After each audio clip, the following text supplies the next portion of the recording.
बहुत ही आदर और सम्मान के योग्य हमारे संस्था के विशेष सलाहकार और संरक्षक रिटायर्ड प्रिंसिपल श्री शिवपाल चौहान जी, हमारी इस संस्था के सेक्रेटरी और बहुत ही अनुभवी और प्रसिद्ध समाज सेवी शिक्षाविद श्री कुंदलाल कालड़ा जी, रिटायर्ड प्रिंसिपल, और बहुत ही योग्य और ऑलराउंडर हमारे रिटायर्ड प्रिंसिपल सुशील गुलाटी जी, हमारे कैशियर बहुत ही कार्यशील, लगनशील एंड अपने कार्य के प्रति समर्पित श्री अच्छा सिंह जी।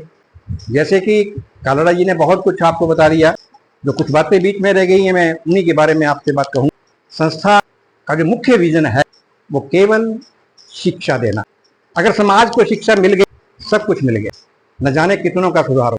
हम सभी अभावों में जिए हैं, अभावों में नौकरी की है, मान प्रतिष्ठा प्राप्त की है, उसी को ध्यान में रखते हुए ये संस्था बनी। हम कोई पूंजीपति नहीं, आप लोगों से भी नीचे स्तर से उठकर आगे बढ़, लेकिन किसकी बदौलत? परिश्रम, अनुशासन, बड़ों का सम्मान, नैतिक शिक्षा और ईश्वर पर अटूट विश्वास, उसी का परिणाम है कि आज बड़े अच्छे ढंग से जीवन व्यतीत कर रहे हैं।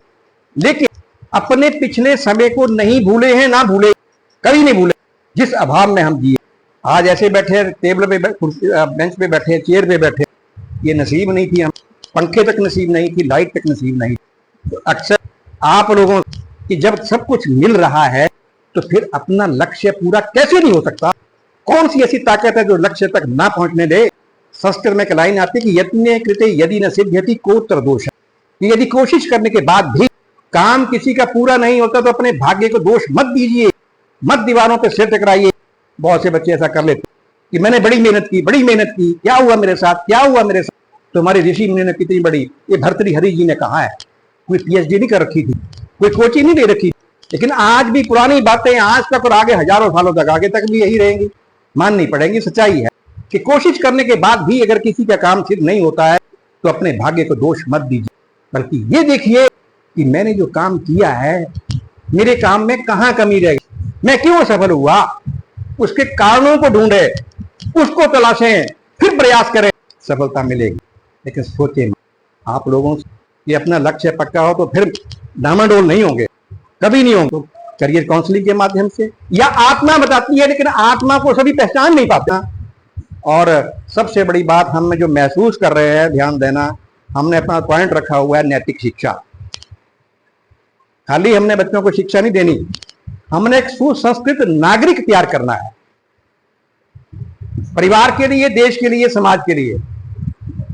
आंखें ऊपर को नहीं होनी चाहिए। एजुकेशन वो होती है जिसमें विनम्रता आए। हम ऐसा नहीं है बड़े खुश होंगे कि आप हमारे पैरों को हाथ लगाएं तो बड़ा अच्छा हमें लगेगा।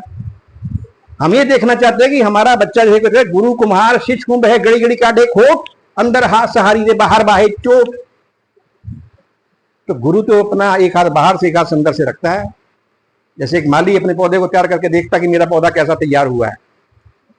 हम भी संस्था के नागरिक, हमने अपना रखा हुआ विजन में एक सुसंस्कृत नागरिक समाज के लिए तैयार करने, जो सबसे बड़ी कमी है, ताकि कहे देखो ये बच्चा आगे तक निकला है, इसके अंदर देखो कैसी इसकी नैतिकता है, कितना ज्ञान इसके अंदर है, कितनी विनम्रता है, कितना पोलाइट है ये, कितना वफादार है ये।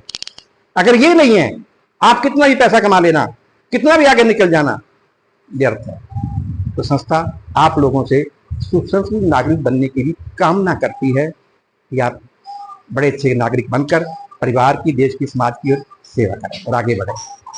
और आपसे ये भी नहीं चाहते कि आप हमारे साथ जुड़े। हम सब आपको बता दें कि जितना भी हम कहीं आना जाना हमारा होता है, आपके घरों में गए अपनी जेबों से खर्च करके जाते हैं। ये नहीं कि संस्था का पैसा है किसी का आया हुआ उसी में खर्च करते गए, बिल लगाते गए। ये सोच लेना आप लोग, जितनी भी गाड़ियों का तेल लगता है ना, वो संस्था का एक पैसा भी नहीं लगता। एक पैसा भी। साल में जाने कहाँ कहाँ हम सड़कें छापते हैं, कभी कैसी स्थिति में हम पहुंचते हैं, तो सब अपनी जेबों से पैसा लगता है। और कोई मीटिंग हमारी हर महीने की होती है, उसमें जो खर्च होता है सारा जेबों का होता है। साल का फंक्शन करते हैं, उसमें पैसा हमारी जेबों का लगता है।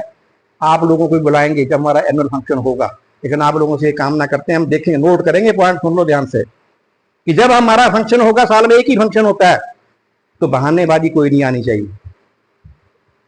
सब बच्चे वहां पर आते हैं इसलिए इसको बुला लिया, ये उस समय नहीं होगी, ये बनारस से आई है, ये उस समय नहीं होगी एनुअल फंक्शन में, एक महीने की छुट्टी पर आई है।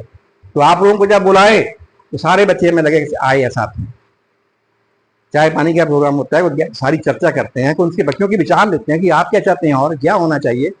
इन सब बातों का ध्यान रखें। रही बात अपने करियर की, आप बारी बारी से, जैसे कि हमारा डिसीजन हुआ है, अपनी बात रखेंगे, क्या बनना चाहते हैं। किसी ने कोई चेंज कर लिया, दुख इस बात का होता है कि लक्ष्य बनाने के बाद भी फिर भी 2 4 5 महीने बाद बदल जाते हैं, या 1 साल के बाद बदल जाते हैं। हमने एक ही बात कर दी, जो ठान लिया ना, फिर जब वो पक्का बना लिया तो काम होगा होगा। अब ये लड़की यूपीएससी के लेके बैठी है, जब आज से 2021 में शुरू किया हमने, उसमें की उस बैच की सिलेक्ट है ये, और लगी हुई है। ग्रेजुएशन कर ली, एमए हिस्ट्री करके अब फर्स्ट ईयर इसका हो गया, सेकंड ईयर। कहाँ पढ़ रही है? बनारस। पेरेंट्स सोच के कि हम नहीं भेजते इतनी दूर, लड़की अकेली है, यूपीएससी का। यदि आप लोगों से कामना करते हैं कि पैसा मिल रहा है आपको, बनकर दिखा दो, बस कुछ नहीं चाहते और आपसे। अच्छे नागरिक बनकर अच्छी सोसाइटी में रहना, अच्छी सोसाइटी में रहना, ध्यान रखना। पैनी नजर आप लोगों के ऊपर पेरेंट्स से ज्यादा हमारी होगी। ये नहीं कि हमने चेक दे दिए। हर बच्चा जो है मेंटर के पास होगा, आपके पास फोन आएंगे, पूरी नजर रहती है। जहां कोई रास्ते से नीचे भटका, वहीं साइड पे कर देंगे, उसको कोई पैसा नहीं मिलेगा। इस चीज का ध्यान रखना। कॉलेज में भी जा सकते हैं, यूनिवर्सिटी में भी जा सकते हैं, कहीं भी जा सकते हैं, बिना बताए जा सकते हैं। जो काम पेरेंट्स नहीं करते वो हमारी संस्था करती है, क्योंकि पैसे का, हमारा पैसा ऐसा है, मेहनत का पैसा है। तो आप लोगों के लिए है, पढ़ के दिखाना, बनकर दिखाना, ताकि सबको आनंद आए। इन्हीं शब्दों के साथ बहुत सारी आपको शुभकामनाएं। आप आगे बढ़े, और जो हमने मेन मकसद आज का रखा था, केवल कि बच्चों से अपने कुछ ये बताना और क्या बनना चाहते हैं, बताया हुआ आपने, हमारे पास रिकॉर्ड में है, आपके दिल में है, हमारे रिकॉर्ड में है। फिर भी चाहते हैं कि अगर आज भी चेंज करना चाहते हैं, अपनी बात रख दें, तो यहाँ बताएंगे, और उसके अकॉर्डिंग फिर आगे आप लोगों ने चलना है। जो कुछ आप चाहेंगे वो अपने नियम के अनुसार आपको संस्था की तरफ से मिलेगा। Thank you.